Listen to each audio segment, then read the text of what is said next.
आज का जो पैगाम है, मैं खुदा का शुक्र अदा करता हूं। मैंने मुकाशवा की तफसीर लिखी। तफसीर और एक्सपोजिशन में डिफरेंट होता है।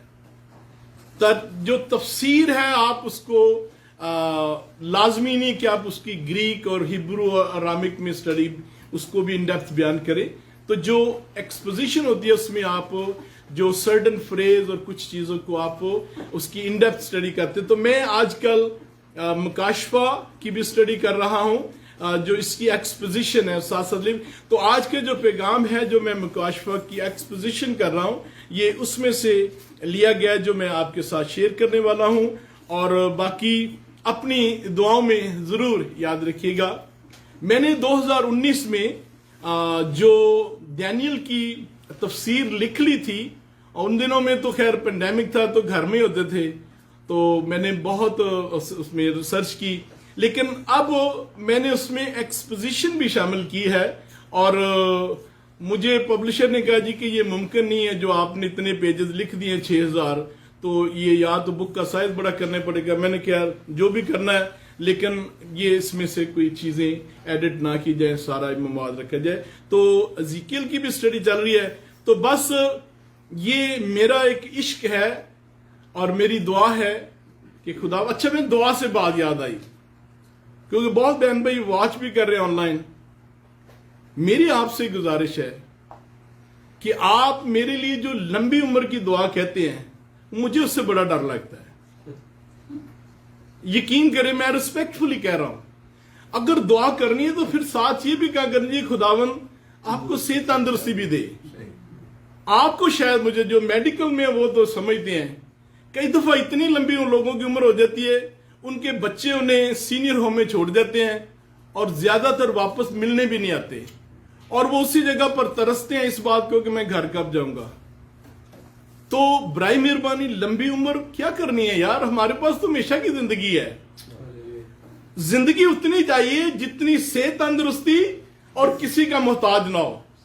और यार मेरी तरफ भी देखो, मैं ताड़ गल्ला कर रहा, क्या ख्याल है? कोई तो कोई कह दे यार गल दे ठीक की थी बात। लंबी उम्र क्या करनी ना, बेचारा वॉशरूम में जा सकता, मशीन के साथ उठाकर उसे वॉशरूम में बिठाना, उसको चेंज भी करना है, वो बैठा उधर तरसता रहता है। लंबी उम्र नहीं चाहिए, उतनी उम्र चाहिए कि किसी के मोहताजी ना हो। ये मेरी दुआ है अपने लिए और आपके लिए भी। इसलिए बराए मेहरबानी मेरे लिए आप लंबी उम्र की दुआ ना कि इतनी दुआ अगर आप देना चाहते हैं तो सेहत तंदुरुस्ती और के साथ हो, जितनी भी उसने लिखी हुई है। उससे बढ़कर क्या करनी है? उसके बाद अगले लम्हे तो आपने खुदावंद की हजूरी में होना है। तो इसलिए खुदावंद का शुक्र हो आपकी दुआओं के लिए, लेकिन प्लीज लंबी उम्र के साथ सेहत तंदुरुस्ती भी जरूर हो, कि मैं किसी का मोहताज न हूं। जितने दिन भी जिंदगी खुदा ने लिखी है, और सब खुदा के लोग बोले आमीन। मेरे साथ निकालिएगा मुकाशवा 3 बाब।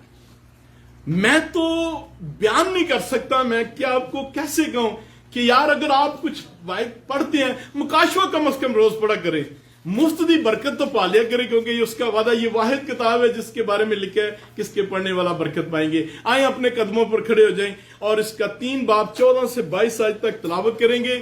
और अगर आपके पास पंजाबी या हिंदी है तो प्लीज जरूर ले आइएगा फौरन।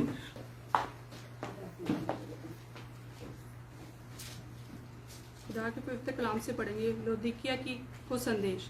लौदीकिया की कलीसिया के दूत को ये लिख, जो आमीन और विश्वास योग्य और सच्चा गवाह है और परमेश्वर की सृष्टि का मूल कारण है। वह ये कहता है कि मैं तेरे कामों को जानता हूँ कि तू ना तो ठंडा है और ना गर्म। भला होता कि तू ठंडा या गर्म होता, इसलिए कि तू गुनगुना है और ना ठंडा है और ना गर्म। मैं तुझे अपने मुंह में से उगलने पर हूँ। तू कहता है मैं धनी हूँ और धनवान हो गया हूँ, और मुझे किसी वस्तु की घटी नहीं, और यह नहीं जानता कि तू अभागा और तुच्छ और कंगाल और अंधा और नंगा है। इसलिए मैं तुझे सम्मति देता हूँ कि आग में ताया हुआ सोना मुझसे मोल ले कि तू धनी हो जाए, और श्वेत वस्त्र ले कि पहनकर तुझे अपने नंगेपन की लज्जा ना हो, और अपनी आंखों में लगाने के लिए सुरमा ले कि तू देखने लगे।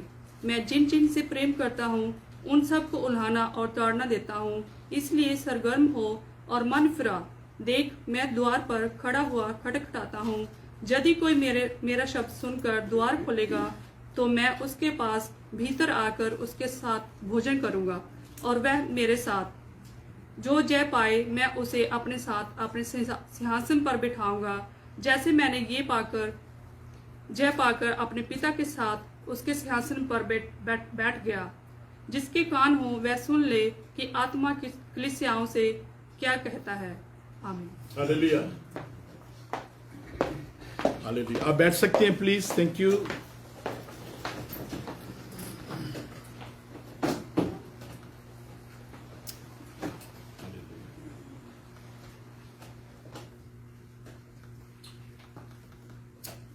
Hallelujah, hallelujah.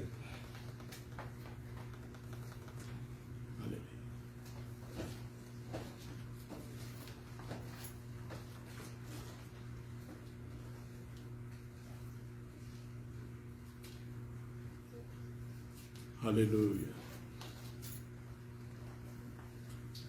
मैं तमाम बहन भाई जो हमें ऑनलाइन सुन रहे हैं, आप सबसे गुजारिश करूंगा कि इस मैसेज को जरूर शेयर कीजिएगा और काइंडली इस पंखे को भी ऑन कीजिएगा। ये बंद हो गया है। जो भी आपके पास सो इस मैसेज को जरूर शेयर कीजिएगा। इससे पहले कि हम खुदा के कलाम में बढ़े, मैं हमारी बहुत प्यारी बहन पास्टर फ्लोरेंस नसैनियल के घर में रात को प्रेयर मीटिंग थी। आपकी तमाम मोहब्बत और हॉस्पिटैलिटी के लिए शुक्रिया। हमने बड़ी बरकत पाई और दिल की गहराइयों से आपका शुक्रिया अदा करें जो इस वक्त बैठकर जो है खुदा के कलाम को अपने घर में सुन रही हैं। बहुत सारी ऐसी जगह हैं, हमारे प्यारे भाई बहुत दूर दूर गांव में, विलेजेस में जो लोग सुनते हैं, आप सबको दिल की गहराइयों से शुक्रिया अदा करना चाहता हूं। आए हम मुकाशवा 3 बाब और उसकी 14 जो आयत है पढ़िएगा उर्दू में। आए हम खुदा के कलाम से सीखे हैं। हालेलुया। 14 बाब की पहली आयत अगर आप उर्दू में पढ़ेंगे, 3 बाब की 14 है। 3 बाब की 14 है। और लौदीकिया की कलीसिया के फरिश्ता को ये लिख कि जो आमीन और सच्चा और बारहक गवाह। लौदीकिया, टू द एंजल कौन है? जो उस चर्च का मैसेंजर है, जो उसका पास्टर है, जो उसका हेड है। लौदीकिया इंग्लिश में इसे कहते हैं लेओडिसिया। लेओडिसिया एक शहर एशिया माइनर, जिसे आज हम तुर्की कहते हैं, इसके अंदर एक शहर है। इस शहर को जो फाउंड किया था एंटियोकस सेकंड जो है, ये एंटियोकस फर्स्ट का बेटा था जो उसके बाद सक्सीड हुआ। ये बात है 286 बीसी की बात है। एंटियोकस के बारे में आप कुछ जानते हैं? अगर मैं थोड़ी सी तारीख के बारे में बात करूंगा तो घबराना नहीं है, सुनिएगा गौर से। जो शख्स तारीख को नहीं जानता वो अपने हाल को भी नहीं जानता।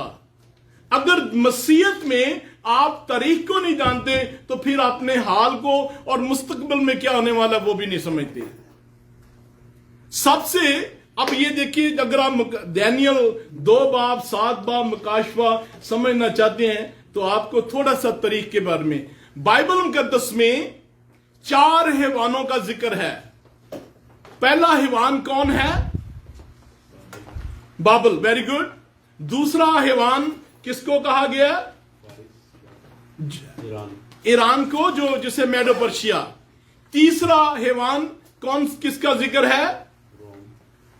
तीसरा हैवान किसका जिक्र है? ग्रीक एम्पायर का जिक्र है। ये कहां लिखा है? ये दानियल 7 बाब में लिखा है। और चौथा एम्पायर कौन है? 20 कौन है? रोम। और हर 20 का एक नाम है। पहले 20 का नाम क्या लिया गया है? जल्दी से बताइएगा जी।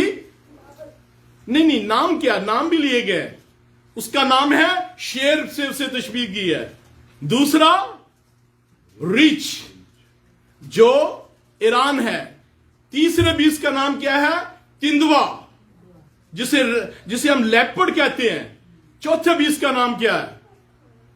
चौथे बीस पर जाकर उसको कोई नाम नहीं उसने दिया, बल्कि कहा है हैबतनाक हैवान। तीनों के तो नाम लिए, डैनियल को जाकर उसका शक्ल ऐसी है कि वो कह रहा है यार मैं इसको क्या नाम दूं, और उसे कोई नाम ना दे सका, और बाइबल मुकद्दस में लिखा उसको हैबतनाक हैवान कहा। अब हम थोड़ा सा रिवर्स कर लगाएंगे, जब अलेक्जेंडर द ग्रेट मरता है तो उसके बाद क्या होता है, जल्दी से बताइएगा।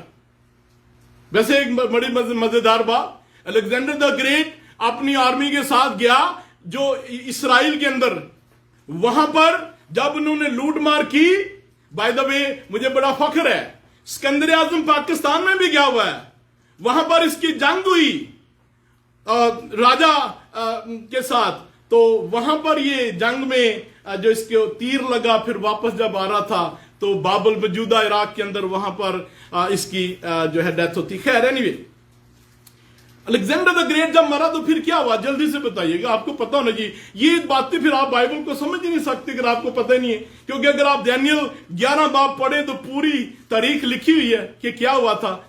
अलेक्जेंडर द ग्रेट के मरने के बाद क्या हुआ था, उसके 4 जनरल, उन्होंने ऐसे नहीं है कि सुलह सलामती से बैठ के चलो यार ਅਸੀਂ डिवाइड कर लिया, लड़ाइयां हुई हैं बकायदा, और लड़ाइयों के बाद फिर इन्होंने 4 हिस्सों में दुनिया तकसीम किया।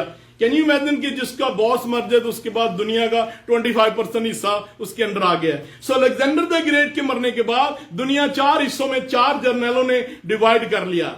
एक जर्नैल के पास बाबुल और जो मौजूदा इराक ईरान ये एरिया आ गया। अमेरिका कनाडा कोई नहीं थे उस वक्त। आप लोग बोर तो नहीं हो रहे, अपना हाथ हिलाइएगा।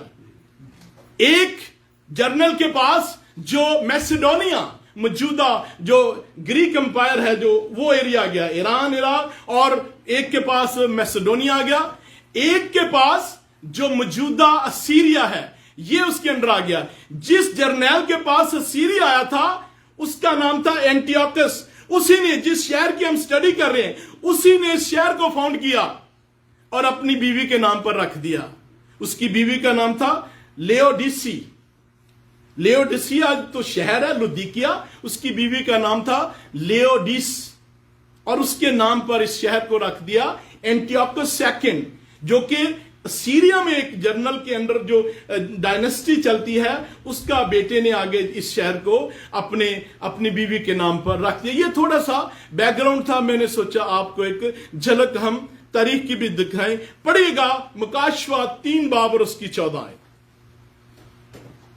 और लौदीकिया की कलीसिया के फरिश्ता को ये लिख कि जो आमीन और सच्चा और बरहक गवाह। Thank you. ये जो शहर के मुतालिक अभी हम सीखेंगे, जो कलीसिया के मुतालिक हम सीखेंगे, ये तो उसके अपोजिट है। खुदावन बता रहे मैं वफादार हूं, जो कि बेशक हैं, बरहक हैं, लेकिन चर्च की गवाही तो थोड़ी सी डिफरेंट थी, जो कि हम आगे चलकर मजीद उसके बारे में सीखते हैं। ये चर्च, ये शहर, वैसे तो पाकिस्तान के लिए भी बड़ा शुक्र, I am very proud to say कि पाकिस्तान में जो कॉटन है सबसे बेस्ट है। तो ये शहर भी अपने वक्त में जाना जाता था वोल दुनिया में सबसे बेस्ट प्रोड्यूस करने वाला, दुनिया में बड़ा वेल्थी शहर था। फिर बाद में रोम के अंडर आ गया। जब 4 जर्नैलों ने दुनिया रन की तो उसके बाद एक और बाइबल मुकद्दस में बताया गया है, हैबतनाक हैवान, जिसे हम रोम कहते हैं। और यह ध्यान में रखिएगा, रोम अभी खत्म नहीं हुआ। रोम के अंदर से ही जो मौजूदा यूरोप है, ये मॉडर्न डे जो है वो जो रोम है, यहां से एक बादशाह निकलेगा जिसके अंदर 10 बादशाह होंगी, और दुनिया का जो आखिरी 7 साल है वो रेन करेगा। इसी रोम जो जिसे रिवाइव रोम एम्पायर हम कहते हैं। खैर, हम बात कर रहे थे कि जब 4 जो 286 बीसी में दुनिया पर राज, अगर आप कहें तो तीसरे 20 का चल रहा था। गो अलेक्जेंडर 32 साल की उम्र में जो इस दुनिया से रुखसत हो गया, लेकिन उनके बाद उनके जर्नैल चारों जो थे वो दुनिया पर राज कर रहे थे। 168 बीसी में जो चौथा ईवान है वो क्या है, हैबतनाक ईवान, जो नाम लिखा है बाइबल में। चौथा जो बीस्ट है वो उसका राइज होता है, तो फिर एंटियोकस को शिकस्त होती है। तो ये जो सारा, मैं अगर आपसे क्विकली पूछूं कि जो रोम एम्पायर की यहां सल्तनत कब तक रही है तुर्की के अंदर, एशिया माइनर, 1455 एडी तक रोम के दो हिस्से थे, eastern empire, western empire. Western empire 455 में जब फॉल हुआ तो उसका दूसरी टांग जो है, जिसे हम ईस्टर्न बैजेंटीन एम्पायर भी कहते हैं, तो फिर मुसलमानों ने उनको 1455 में शिकस्त दी और फिर जो दौर सुल्तानिया शुरू होता है, जो जिसे हम तुर्कमैन एम्पायर भी कहते हैं। खैर, ये शहर बहुत 60 एडी में यहां पर जलजला आया, ऑलमोस्ट शहर तबाह हो गया, लेकिन ये इतना दौलतमंद शहर था कि इन्होंने अपनी मदद आपके तहत दोबारा रीबिल्ड किया, और इस वक्त 60 में ये रोम के अंडर था। जब एंटियोकस ने ये शहर फाइंड किया, उस वक्त आप लोग बोर्डन में अपना हाथ लाइएगा, उस वक्त जो दौर था, मेरे साथ एक लफ्ज बोलेगा, हेलेनिस्टिक पीरियड। हेलेनिस्टिक पीरियड क्या है? हमारे लिए तो ये बड़ा इंपॉर्टेंट है, इसलिए कि दुनिया की जो जुबान थी इन्होंने फोर्स किया है, लेकिन खुदा बुराई से भी अच्छाई निकाल लेता है। जो ग्रीक लोग हैं इन्होंने फोर्स किया, और दुनिया की यूनिवर्सल लैंग्वेज होगी ग्रीक। खुदा भी कितना, रोम ने आगे जाकर क्या किए? अगर एक बात रोम की आज भी याद रखी जाती है, रोम ने रास्ते बनाए। ये जरा गौर से सुनिएगा, हेलेनिस्टिक पीरियड में ग्रीक जुबान ने ऐसा जोर पकड़ा कि हर बंदे को ग्रीक आती थी, ग्रीक बोली जाती थी। उन्होंने फोर्स किया कि ये, लेकिन खुदा ने उससे अच्छाई क्या ली कि आज हमारे पास न्यू टेस्टमेंट जो है ग्रीक जुबान में न्यू टेस्टमेंट आ गया। फिर रोम ने आगे जाकर किया, सड़कें बना दी। क्या बात है जनाब, पौलुस रसूल उन्हीं सड़कों पर चलकर जाकर उसने पूरे यूरोप में मुनादी की। खुदा ने कैसा, रोम ने सड़कें बनाई, उन्होंने जुबान कॉमन कर दी, अब खुशखबरी पूरी दुनिया में फैल गई। क्या ये कोई हादसा हुआ? somebody say wow, कि मैंने ही वाव लगता है। somebody say wow, what खुदा जो है वो कैसे बैठे, उसका एक वक्त है, वो सारे इंतजाम कर रहा है। जी, हम आगे इसमें बढ़ेंगे। ये मैंने थोड़ी सी इसकी रिसर्च की, क्या पौलुस रसूल कभी इस शहर में गया था? नो। लेकिन पौलुस रसूल इसका जिक्र अपने, बाय द वे, जब पौलुस ने ये, जरा पढ़िएगा, कुलसियों 2 बाब और उसकी 1 आयत, कुलसियों 2 बाब और उसकी 1 आयत। हालेलुया।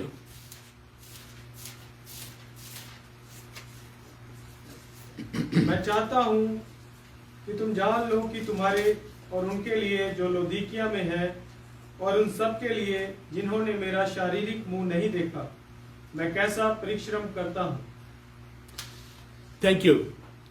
ये मुझे नहीं पता आपको इस आयत की समझ आई है। इसका मतलब ये है, जब ये पौलुस यूहन्ना रसूल ने खत लिखा है, और मैं खुदा का शुक्र, आप में से कभी किसी ने खत लिखा है? आप तो खैर काफी नौजवान लगते हैं। आजकल तो हम वो मैनी जो है वो लॉस्ट हो गया। मेरे साथ एक नौजवान बैठा था, मैंने कहा यार जरा ये लिख देना। कहता जी मैंने पिछले 8 साल से कभी पेन ही नहीं पकड़ा, हम सेल फोन पर हर चीज, वो पता नहीं कौन सी जुबान लिखते हैं। टेक्नोलॉजी के लिए खुदा का शुक्र हो, हमने बहुत सारी चीजें लॉस्ट भी कर दी हैं और बहुत ब्लेसिंग भी है। खत लिखे जाते थे, मुझे याद है 2000 में मैं बैठकर अमेरिका में घर में खत लिखा करता था, और मरियम को भी मैंने बड़े खत लिखे हैं, हमने सनम को खत लिखा।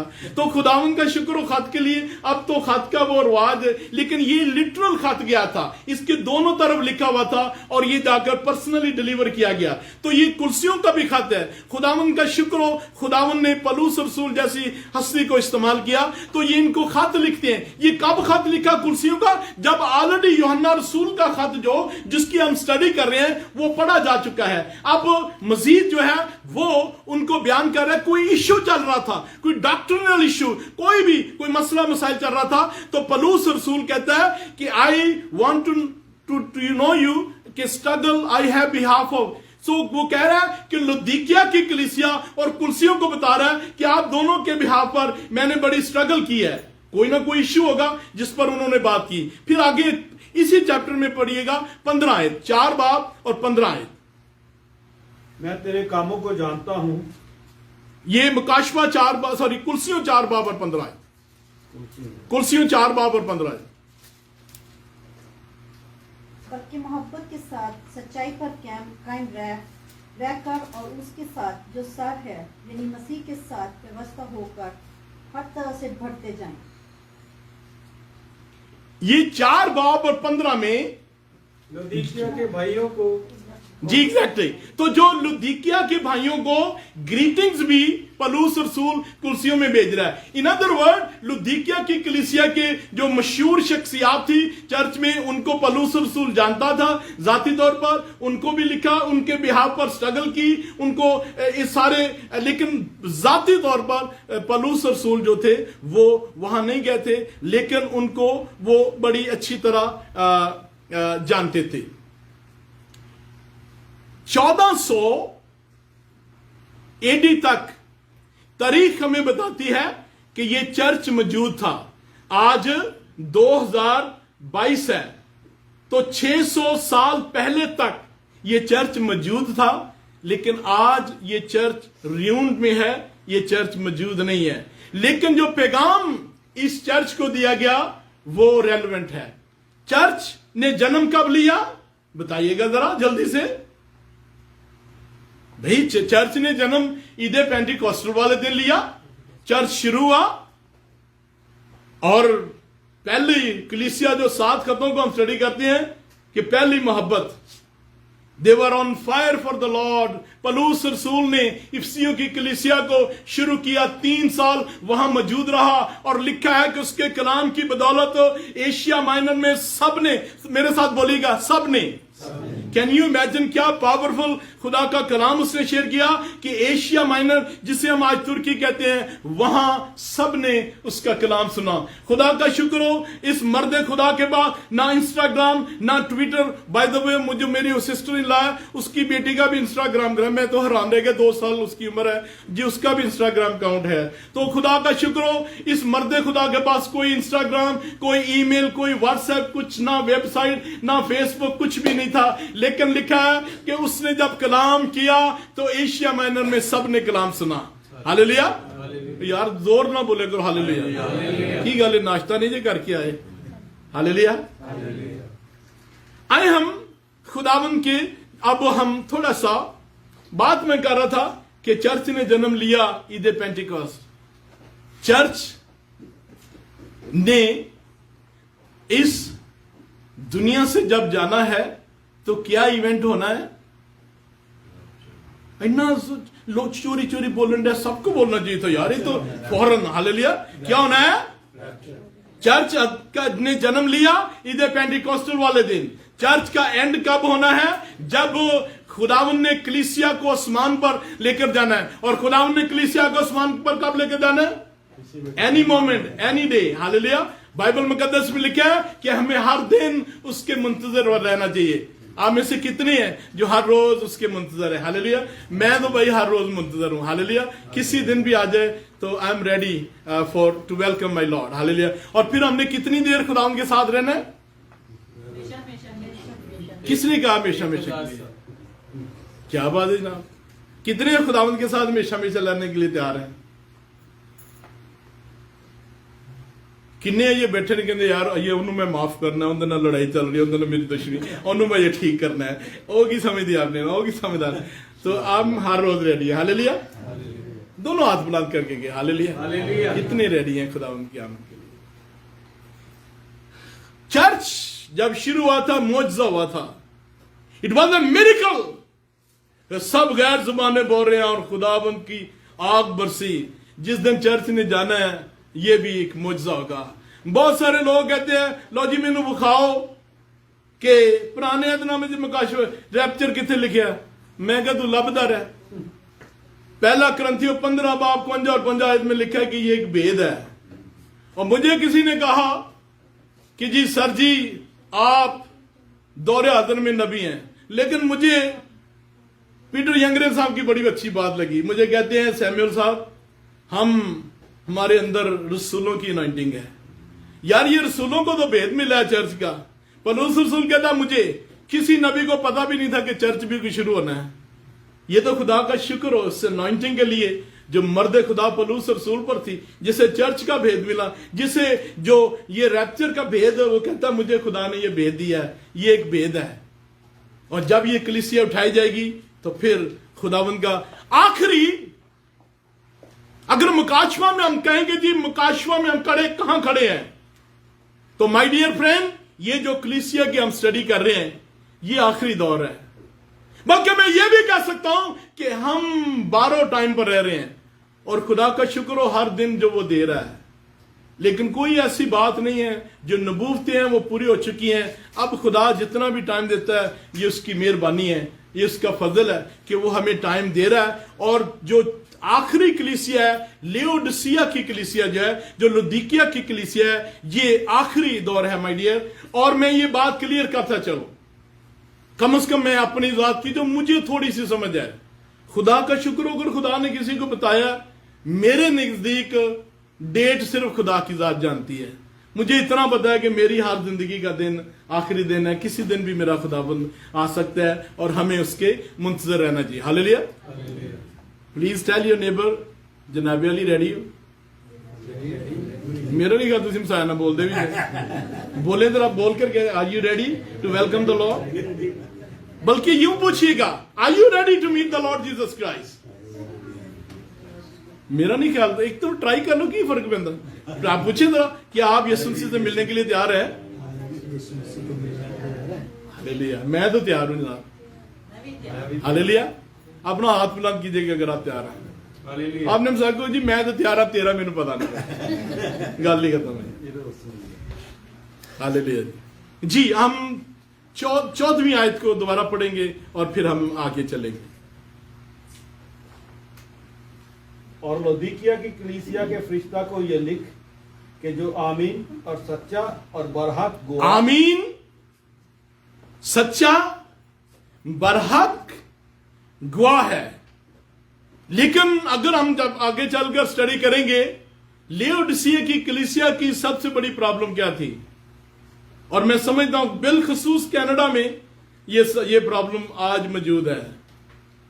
लेओडिसिया की कलीसिया के पास दौलत बड़ी थी, सब कुछ था, और वो इस बात से कॉन्शियस ही नहीं थे कि यार हमें खुदा की भी जरूरत है।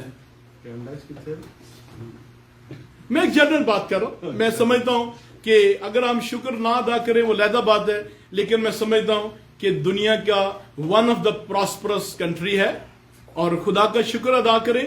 कई लोग ऐसे हैं जिनके पास रोटी खाने के लिए ड्यूरिंग पेंडेमिक, आप माने या ना माने, अगर आपने नहीं लिया बड़ी अच्छी बात है। कोई बंदा कह सकता है जी इस मुल्क ने $2,000 दिया, घर में बैठ के रोटी खाओ, और टिकट भी दिए वापसी पर आ जाए जी, पैसे ले ले। अब मैं लाजमी नहीं हम इससे एग्री करें, एटलीस्ट जो मुझे नजर आता है, मैं समझता हूं हम बड़े खुश नसीब हैं। कनाडा बहुत अच्छा मुल्क है, और अभी तो दुनिया का 5वें नंबर पर नेचुरल गैस के रिसोर्सेज हैं। अपने रिसोर्सेज को तो हाथ ही नहीं लगाया, और मेरी दुआ है करें, व्हाई नॉट। आप इन्वायरमेंट को भी ठीक है रिस्पेक्ट दें, अपने रिसोर्सेज, पुटन साहब को सारी गैस वो अपने रिसोर्सेज इस्तेमाल कर साढ़े उत्थे दे पे ने। दुनिया का 5वें नंबर पर सबसे बड़े जखीरे नेचुरल गैस के इस मुल्क में है। साथ तो लगा बना ले मशीनरी, बस ये तो हम बड़े खुशकिस्मत हैं। दुनिया का सबसे ज्यादा पानी हमारे पास है। मैं तो बड़ी लंबी लिस्ट है जिसके लिए आई एम वेरी प्राउड। मैं खुश नसीब हूं कि मैं कैनेडियन सिटीजन हूं, मैं खुश नसीब हूं कि मैं पाकिस्तानी शहरी भी हूं। मुझे फख्र है। मुझे किसी ने कहा लो जी पासा तुसी क्यों कहते मैं पिंड च पैदा, मैं क्या मैं फिर ਤੁਹਾਡੇ घर पैदा। आई एम सॉरी, मुझे फख्र है, मैं लद्दे की नींव में पैदा हुआ था। I am proud of that. फिर क्या यार, खुदा का शुक्र हो। हालेलुया। मेरी तो जनाब एक ही दुआ है, मैनू कोई जाने या ना जाने, मैनू कोई जाने या ना जाने, तेरे नाम नू मिले जलाल यसू। मैं जो कुछ हाँ मेरा नहीं, तेरा है कमाल यसू। मैनू कोई जाने या ना जाने। Hallelujah, hallelujah. और origin of the creation of God and says this, क्या मतलब है आखिरी आयत का, आखिरी हिस्से का? यीशु मसीह कलमा मुजस्सम हुआ, लेकिन यीशु मसीह इसका मतलब है क्रिएटर भी है। वो मुजस्सम होने से पहले इस दुनिया का खालिक भी है। जब खुदा ने दुनिया को बनाया, और कई दफा साइंटिस्ट वो बहस करते हैं ये दुनिया इतनी पुरानी, बाय द वे जो बिब्लिकल रिकॉर्ड है, खुदावंद यीशु मसीह के आने से पहले 4000 साल पहले खुदा ने जो है वो इस जमीन आसमान को पैदा किया, दुनिया को पैदा किया, इंसान को पैदा किया। अगर साइंस ये कहती है कि नहीं जी इतने ट्रिलियन ईयर, फिर क्या हो गया माय डियर? बाइबल में लिखा है इब्तिदा में खुदा था। हालेलुया माय डियर, जो मर्जी डेट लगा लो, आप ये नहीं कह सकते कोई और चीज मेरे खुदा से पहले मौजूद थी, वो सबसे पहले मौजूद था। हालेलुया। और सबसे पहला खुदा ने काम क्या किया था? जल्दी कर बताएं। सबसे पहले खुदा ने फरिश्ते बनाए थे, फिर फरिश्तों में से एक गिर गया था जिसे आज हम शैतान कहते हैं। फिर उसके बाद क्रिएशन की, इंसान को बनाया, और उस दिन वो बाग-ए-अदन में मौजूद था। एक दिन आने वाला है जब मेरा खुदावंद यीशु मसीह आमने सानी पर आएगा, इस दुनिया पर 1000 साल बादशाहत करेगा और शैतान को बांध दिया जाएगा। What a difference it will this will be. Creation से लेकर आज तक शैतान मौजूद है और जो दुनिया में इसमें हुआ और उसने अपना काम दिखाया। लेकिन एक दिन आने वाला है जब मेरा खुदावंद यीशु मसीह दुनिया में वापस आएगा आमदे सानी पर। मत्ती रसूल 25:31 में लिखा है, और वो तमाम फरिश्तों के साथ जलाल के साथ आएगा और फिर वो इस दुनिया पर बादशाह करेगा, शैतान को बांध दिया जाएगा। What a difference it will be. और जो हमारे आम मिलेनियम भाई हैं और पोस्ट मिलेनियम है, वो कहते हैं नहीं जी बादशाह चल रही है। मैं तो नहीं मानता बादशाह चल रही। बादशाह तो चलेगी जिस दिन से किराया 14:9 में लिखा है, इस दुनिया पर एक ही बादशाह होगा और यरूशलेम से हुक्म सादर होगा। सब खुदा के लोग बोले आमीन। किन्ने कहते हैं पासा जी वैसे एक दो गल्लां दी समझ आ गई है सानू। आमीन। कितने कहते हैं एक दो सीखियां ने, बाकी मैंने पहले आंदियां सन। अपना हाथ लाइएगा। हालेलुया। इना एक तो थक जाते जल्दी से जरा। हालेलुया। हाथ लाइएगा। आए खुदा यीशु मसीह के जलाल के लिए जोरदार तालियां बजाएंगे, जोरदार।